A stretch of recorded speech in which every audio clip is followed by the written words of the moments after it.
All right, today's book is Mr. Lazy. Mr. Lazy lives in a sleepy land, which is a very lazy looking and sleepy like place. The birds in sleepy land fly so slowly they sometimes fall out of the sky. The grass takes so long to grow it only needs cutting once a year. Even the trees are lazy looking and sleepy like. And do you know what time everybody gets up in sleepy land? The answer is they don't get up in the morning, they get up in the afternoon. And incidentally, this is what a sleepy land clock looks like. Everything takes so long to do, there's only time for 4 hours a day. That's the kind of clock I need. Anyway, this story starts with Mr. Lazy being fast asleep in bed. In Sleepy Land, they call that being slow asleep.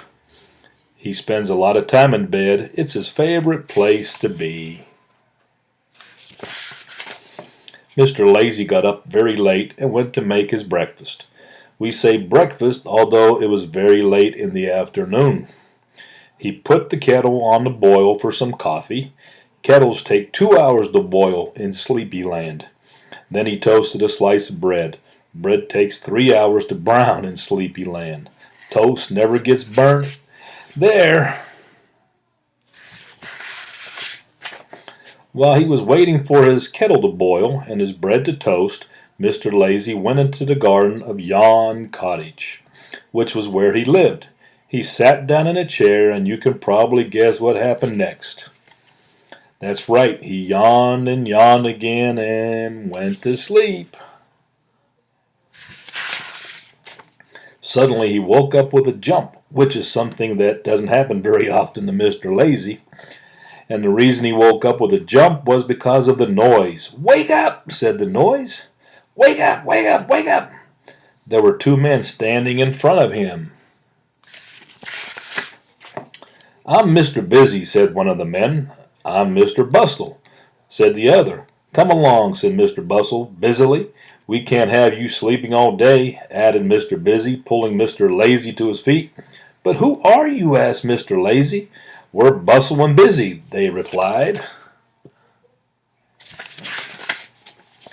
"Come along now," said Mr. Busy. "We haven't got all day."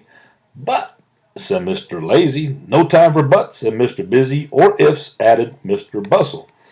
"There's the wood chop, and the beds to make, and the floors to clean, and the dishes to wash, and the furniture to dust, and the grass to cut, and the hedges to clip, and the food to cook, and the clothes to mend," added Mr. Busy.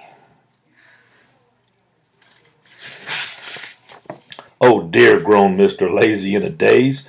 "The wood to clean, and the beds to get, and the floors to cut, and the dishes to mend, and the furniture to chop, and the grass to wash, and the hedges to dust, and the clothes to clip." He's gotten it all completely wrong because he was in such a daze. That's what your grandmother does to me. Then Bustle and Busy set Mr. Lazy to work, chopping and making and cleaning and getting and polishing and washing and dusting and cutting and clipping and cooking and mending, not to mention all the fetching and carrying. Poor Mr. Lazy!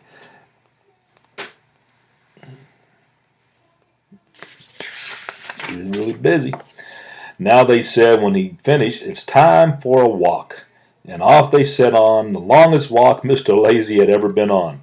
Mr. Lazy is one of those people who never walks when he has a chance to sit down, and never sits down when he has a chance to lie down. Oh, he looked grumpy.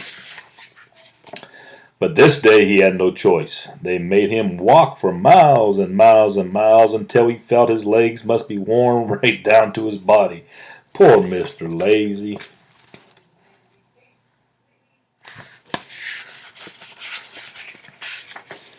When they arrived back at Yon Cottage, Mr. Busy said, "Right now, for a run." "Oh no," groaned Mr. Lazy. "When I blow his whistle, you start running," said Mr. Bustle. "As fast as you can," added Busy.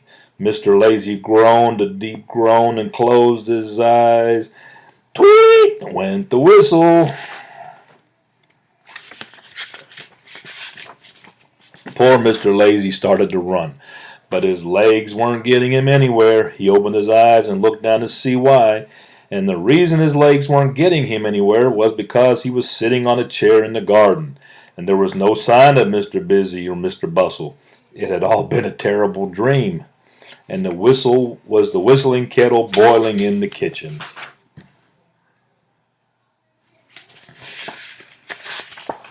Mr. Lazy heaved a sigh of relief, and then he went into the kitchen and sat down to have his breakfast and to think about his dream. But you know what happened next, don't you?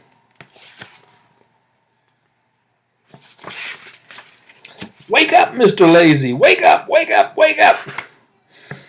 Oh, that was pretty cute. The end. I know you're not lazy.